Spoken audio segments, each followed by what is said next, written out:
The police put our client 100% at fault and we still got the max limits from the insurance company. How did that happen?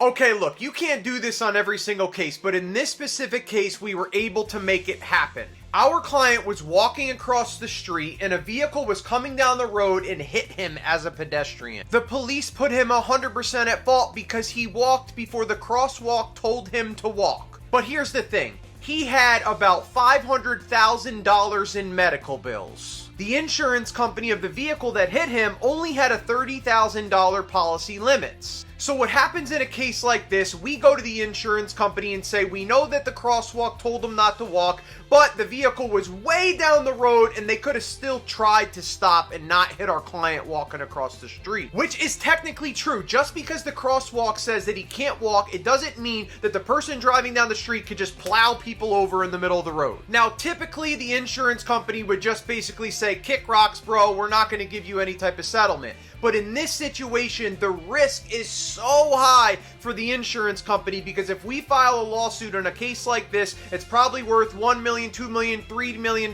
plus, and they don't want to run any risk at that, so they just say, here's the $30,000, leave us alone. Now that's good news, but not great news because our client still has $500,000 worth of medical bills. So the next step that we take is we go back to those medical providers, we let them know the settlement is only $30,000 and ask them to reduce their medical bills down below those limits so that this guy can pay off his medical bills and still walk away with a little bit of money in his pocket. Now, I would say going from having no money and owing 500 grand in medical bills to now having your medical bills paid off fully and having a few $1,000s in your pocket, that's not too bad of a change up in a case like this. It's crazy because this case happened actually a couple years ago and he was just calling around seeing if there was any chance, any possibility, even though he was at fault, that something could happen. We stepped in, we made something happen, and I'm really happy that this guy doesn't owe $500,000 in medical bills, and then we were able to help him out